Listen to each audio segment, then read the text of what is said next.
آیت سکون سیرز سورت کاف آیت نمبر 10 مشکل سے نکلنے کی بہترین دعا۔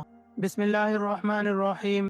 زندگی کے کچھ مرحلے ایسے ہوتے ہیں جہاں انسان کو لگتا ہے کہ ہر راستہ بند ہو چکا ہے، نہ سمجھ آتا ہے کیا کریں، نہ یہ کہ کس سے بات کریں۔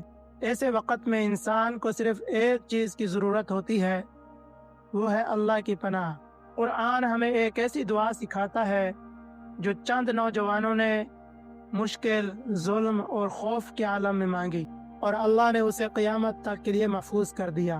آج ہم اسی دعا کو سمجھیں گے جو مشکل سے نکلنے کی بہترین دعا ہے۔ ربط۔ یہ آیت اصحاب کہف کی دعا ہے۔ یہ وہ نوجوان تھے جو ایک ظالم معاشرے میں اپنے ایمان بچانا چاہتے تھے۔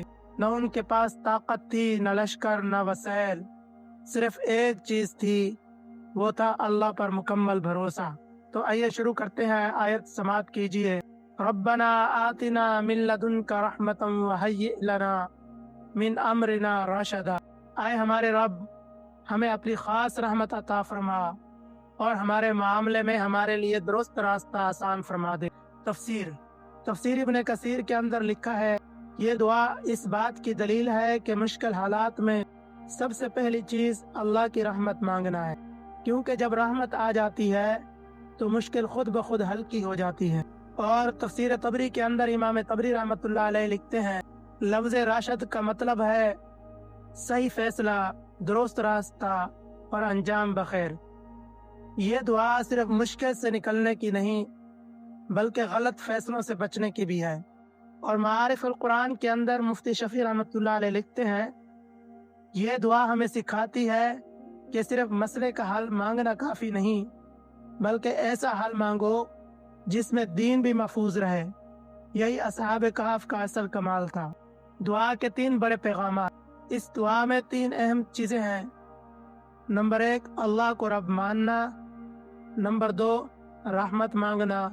نمبر 3، صحیح راستہ مانگنا۔ یہ مکمل دعا ہے دل، زندگی اور انجام تینوں کے لیے۔ تو آج کے دور کے لیے سبق۔ آج کے نوجوان بھی اصحاب کہف جیسے حالات میں ہیں، فتنہ، گناہ، دباؤ، تنہائی۔ تو یہ دعا آج بھی اتنی ہی طاقتور ہے، بس دل سے مانگنے والا چاہیے۔ عملی طریقہ، اس دعا کو فجر کے بعد، مشکل فیصلے سے پہلے، خوف یا پریشانی میں، یا سونے سے پہلے ضرور پڑھیں اور اللہ پر چھوڑ دیں۔ تو خلاصہ یہ ہے، یہ دعا ہمیں سکھاتی ہے کہ مشکل میں گھبرانا نہیں بلکہ اللہ کی طرف پلٹنا ہے۔ رحمت بھی وہی دیتا ہے، راستہ بھی وہی دکھاتا ہے۔ تو اللہ رب العزت سے یہی دعا ہے کہ جو کچھ کہا، سب سے پہلے تو اللہ مجھے اس پر عمل کرنے کی توفیق عطا فرمائے اور آپ سب کو بھی عمل کرنے کی توفیق عطا فرمائے۔ آئیے آخر میں دعا کرتے ہیں، اے اللہ، ہمیں اپنی خاص رحمت عطا فرما، ہمارے ہر معاملے میں ہمیں رشد نصیب فرما، ہمیں غلط راستوں سے بچا اور اپنی پناہ میں لے لے۔ آمین یا رب العالمین۔